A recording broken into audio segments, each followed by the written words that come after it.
Hello everyone. So today video lecture we will study about flame photometry. तो flame photometry क्या होती है, इसका इंट्रोडक्शन क्या होता है, थ्योरी क्या होती है, प्रिंसिपल क्या होता है, इंस्ट्रूमेंटेशन, इसकी एप्लीकेशंस, इस बारे में पढ़ेंगे। ऑल्सो इंटरफेरेंस क्या क्या होते हैं। सो फर्स्टली फ्लेम फोटोमेट्री क्या होती है, इसके बारे में पढ़ेंगे, इंट्रोडक्शन पार्ट। ठीक है। तो flame photometry is based on the measurement of intensity of light. Means हम इसमें क्या करते हैं, लाइट की इंटेंसिटी का मेजरमेंट करते हैं। अब लाइट की intensity emitted when a metal is introduce into a flame. Light कहाँ से इमिट होगी, जब वैन कोई भी मेटल को हम इंट्रोड्यूस करवाएंगे फ्लेम में। तो flame photometry is based on the measurement of intensity of light emitted when a metal is introduce into a flame. तो लाइट की इंटेंसिटी का मेजरमेंट किया जाता है। लाइट कब इमिटेड होती है, जब हम मेटल को फ्लेम में इंट्रोड्यूस करवाते हैं। ठीक है। तो सिंपल सा इसका इंट्रोडक्शन है। So the wavelength of the colour tells about the element. कौन सा एलिमेंट है, तो वेवलेंथ बताएगी, कलर की जो वेवलेंथ होगी वो हमें बताएगी कौन सा एलिमेंट प्रेजेंट है। ठीक है। और and the colours intensity tells about how much of the element is present. और जो इंटेंसिटी है, कलर की इंटेंसिटी बताएगी कि कितनी क्वांटिटी में एलिमेंट प्रेजेंट है। तो वेवलेंथ जो कलर की है वो हमें बताएगी कि एलिमेंट कौन सा प्रेजेंट है, और जो कलर की इंटेंसिटी है वो हमें बताएगी कि कितनी क्वांटिटी में एलिमेंट प्रेजेंट है। अब हम फ्लेम फोटोमेट्री को also name as flame emission spectroscopy भी बोल सकते हैं, because of the use of flame to provide energy of excitation to atoms introduce into the flame. क्योंकि यहाँ पे जो यूज़ करते हैं फ्लेम का, वो क्या करती है, एनर्जी प्रोवाइड करती है एटम्स को ग्राउंड स्टेट से हायर एनर्जी स्टेट में एक्साइट होने के लिए फ्लेम एनर्जी प्रोवाइड करवाती है। तो हम इसको फ्लेम इमिशन स्पेक्ट्रोस्कोपी भी बोल सकते हैं। ठीक है। नेक्स्ट इसका प्रिंसिपल क्या होता है, तो फ्लेम इमिशन स्पेक्ट्रोस्कोपी का प्रिंसिपल देखेंगे हम, फ्लेम फोटोमेट्री का प्रिंसिपल। तो फ्लेम इमिशन स्पेक्ट्रोस्कोपी में be explain when liquid sample containing metallic salt solution under investigation is introduce into a flame. The following steps normally takes place in quick succession. तो क्या है इसमें, जब liquid sample है, हमारे पास कोई भी लिक्विड सैंपल है जिसमें मेटालिक सोल्ट प्रेजेंट है, मेटालिक सोल्ट सॉल्यूशन प्रेजेंट है, हम उसको क्या करेंगे, फ्लेम में इंट्रोड्यूस करवाएंगे। ठीक है। तो ये हमारे पास फॉलोइंग स्टेप्स होंगे। दोबारा बताती हूँ, जब हमारे पास कोई भी लिक्विड सैंपल है, उसमें क्या है, हमारे पास मेटालिक सोल्ट सॉल्यूशन प्रेजेंट है, उसको हम क्या करेंगे, फ्लेम में इंट्रोड्यूस करवाएंगे। तो हमारे पास ये नॉर्मली ये स्टेप्स जो होंगे। ठीक है। तो पहला स्टेप है, the solvent get evaporated leaving behind the corresponding solid salt. तो हमारे पास क्या है, जो सोलवेंट है ना, वो इवेपोरेट हो जाएगा और पीछे क्या छोड़ देगा, हमारे पास सॉलिड स्टेट छोड़ देगा। ठीक है। The solid state salt undergoes vaporisation and get converted into respective gaseous state. अब क्या होगा, पहले हमारा सोलवेंट इवेपोरेट हो गया, पीछे क्या बचा, सॉलिड साल्ट।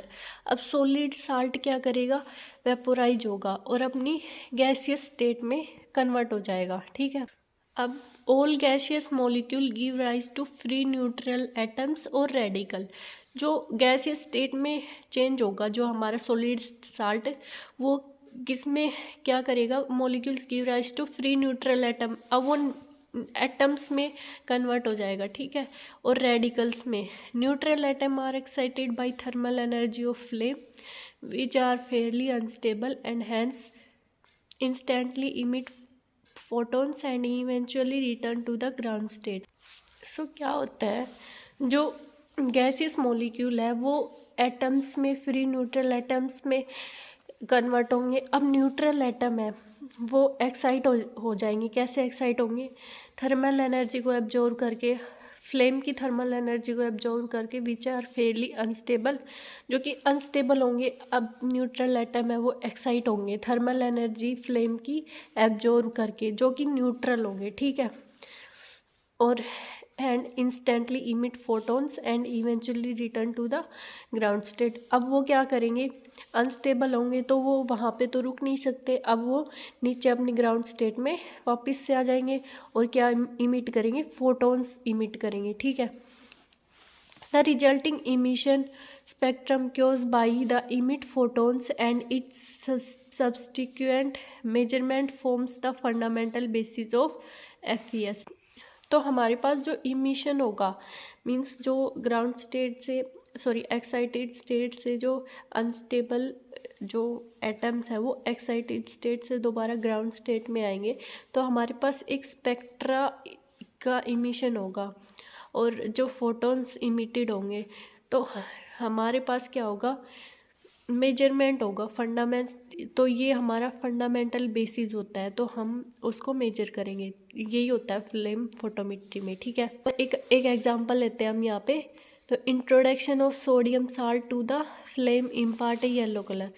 तो हम क्या करते हैं, अगर सोडियम साल्ट का इंट्रोड्यूस करवाते हैं फ्लेम में, तो हमें क्या मिलता है, येलो कलर मिलता है। This is the principle of flame photometry. ये फ्लेम फोटोमेट्री का प्रिंसिपल है। Larger number of gaseous metallic atom will remain in the ground state. तो यहाँ पे क्या होता है, सोडियम के बहुत सारे ना मेटालिक एटम होते हैं वो ग्राउंड स्टेट में ही रहते हैं, ठीक है। तो ये हमारे पास एक इलेक्ट्रॉनिक ट्रांजिशन हो रही है, जो एटम है पहले जाएगा ग्राउंड स्टेट से एक्साइटेड में जाएगा, फिर वो अनस्टेबल होगा तो वापस ग्राउंड स्टेट में आ जाएगा। तो ये हमारे पास ऐसे ही होता रहेगा ट्रांजिशन। तो यहाँ पे क्या होगा, जब वो ग्राउंड स्टेट से एक्साइटेड में जाएगा तो अनस्टेबल नहीं होगा, तो दोबारा ग्राउंड में आएगा तो वो इमिशन करेगा रेडिएशन का, और उस रेडिएशन से हम पता लगाएंगे कि कौन सा हमारे पास एटम प्रेजेंट है, ठीक है, मेटल प्रेजेंट है। तो in diagram atoms at their lowest energy level is presented by E0। E0 हमारे पास ग्राउंड स्टेट लेवल है, and E1 E2 E3 are excited state energy level, और ये हमारे पास एक्साइटेड स्टेट एनर्जी लेवल से हमारे पास दो इक्वेशंस आती है, Bohr's equation and Boltzmann equation. तो बोर्स इक्वेशन क्या होती है, it express the amount of energy absorb in the process. तो हमारे पास ये क्या बताती है बोर्स इक्वेशन की, यही बताती है कि हमारे पास कितनी एनर्जी एब्जॉर्ब हुई है प्रोसेस के दौरान। तो delta E is equal to E0 E1 minus E0 is equal to H mu, और एच म्यू को हम HC अपॉन लेमडा भी लिख सकते हैं। यहाँ पे C क्या है, velocity of light, mu frequency, H Planck constant, और lambda wavelength of radiation absorb, ठीक है। तो यही बताती है कि कितनी अमाउंट पे एनर्जी एब्जॉर्ब हुई है। नेक्स्ट हमारे पास होती है बोल्ट्जमैन इक्वेशन। तो ये क्या बताती है, it signifies the relationship between ground state and excited state. जो बोर्स इक्वेशन थी वो क्या बताती थी, कितनी अमाउंट में एनर्जी एब्जॉर्ब हुई है। ये क्या बताती है, relationship between ground state and excited state atom. जो रिलेशनशिप क्या होता है, क्या रिश्ता होता है ग्राउंड स्टेट और एक्साइटेड स्टेट के एटम्स के बीच में। तो ये हमारे पास क्या है, Ni upon N0 is equal to Gi upon G0 e की power minus delta E upon KT। यहाँ पे हमारे पास Ni क्या है, number of atom means excited state. Excited state में कितने एटम्स है वो Ni है। N0 क्या है, number of atoms in ground state, और Gi अपॉन G0 क्या है, ratio of statical weight for excited and ground state. तो ये स्टैटिकल वेट का रेशियो है, ठीक है, ग्राउंड स्टेट और एक्साइटेड स्टेट के। Delta E energy of excitation H mu, के क्या है, बोल्ट्जमैन कांस्टेंट है, और टी क्या है, एब्सोल्यूट टेम्परेचर केल्विन में। तो हमारे पास ये होती है दो equation, Boltzmann equation and Bohr's equation, ठीक है। इंटरफेरेंस क्या होता है, तो in determining the amount of particular element present the other element can also भी अफेक्ट द रिजल्ट। तो हमारे पास इंटरफेरेंस का मतलब क्या होता है कि हम किसी एक पर्टिकुलर एलिमेंट के बारे में पता लगाना चाह रहे हैं, बट हमारे पास दूसरा एलिमेंट और प्रेजेंट है उसके अंदर, तो वो क्या करेगा, उस जिसका हम पता लगा रहे हैं उसके बीच में इंटरफेयर करेगा, दखल अंदाजी करेगा, तो ये हमारी रिजल्ट को अफेक्ट कर सकता है। तो ये हमारे पास इंटरफेरेंस होता है। तो हमारे पास बहुत टाइप के इंटरफेरेंस होते हैं। तो कौन कौन से इंटरफेरेंस होते हैं? पहला होता है स्पेक्ट्रल इंटरफेरेंस।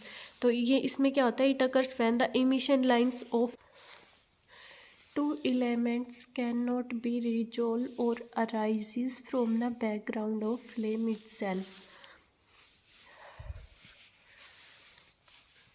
तो इसमें क्या होता है, जो हमारे पास कोई भी स्पेक्ट्रा में हमारे पास दो एलिमेंट्स की जो इमिशन लाइन है वो रिजोल्व नहीं हो पाती, और वो एक दूसरे के इतने क्लोज होती है या फिर ओवरलैप कर जाते कि हमें पता नहीं लग पाता कि हमारे पास जो मेटल है उसकी कौन सी लाइन है और जो दूसरा जो एलिमेंट है उसकी कौन सी लाइन है, तो वो दोनों एक साथ ओवरलैप हो जाती है। ठीक है, ये क्यों होता है? क्योंकि high concentration of salt in the sample, तो जो साल्ट्स होते हैं वो हाई कंसंट्रेशन में प्रेजेंट होते हैं, जिसकी वजह से हमारे पास ये इमिशन लाइन आती है। ठीक है, दूसरा क्या होता है, आयोनिक इंटरफेरेंस। तो आयोनिक इंटरफेरेंस किसकी वजह से होता है?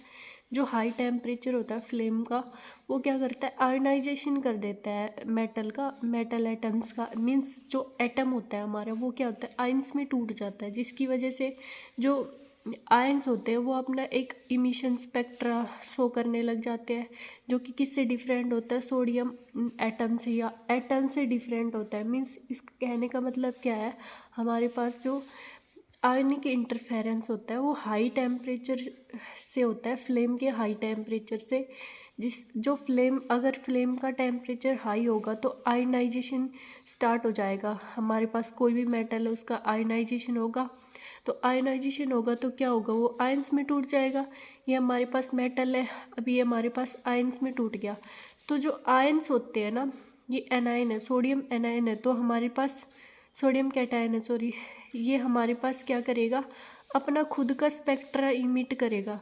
तो विद फ्रीक्वेंसी जो अपना अलग स्पेक्ट्रा इमिट करेगा, जो किससे डिफरेंट होगा, जो एटम है उससे डिफरेंट होगा। ठीक है, तो यही होता है आयनिक कैटायन एनायन इंटरफेरेंस। तो यहाँ पे the presence of certain anions, कुछ एनाइंस की presence such as oxalate phosphate sulphate in the solution में affect the intensity of radiation emitted by an element.